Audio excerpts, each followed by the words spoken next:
Halo guys, welcome back to my vlog. Jadi hari ini gue dapet kiriman dari Gorengan Station, yaitu ada kebab frozen guys, yang katanya nih rasanya tuh Timur Tengah banget.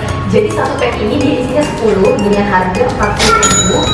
Coba kalian lihat. Nah, ini gue mau coba goreng dulu dan ikutin videonya sampai habis ya.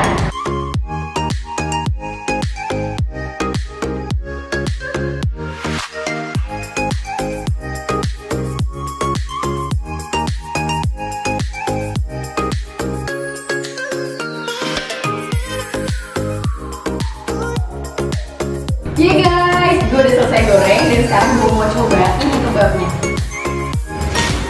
Ini kebabnya lah, pokoknya enak banget. Gue mau pakai saus.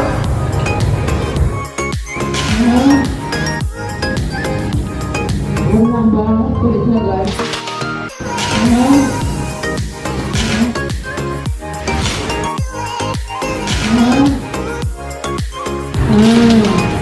Kejunya berasa banget guys di dalam, jadi dia kalau digoreng tuh merah banget. Oke guys, thanks for watching my video. Jangan lupa like, comment,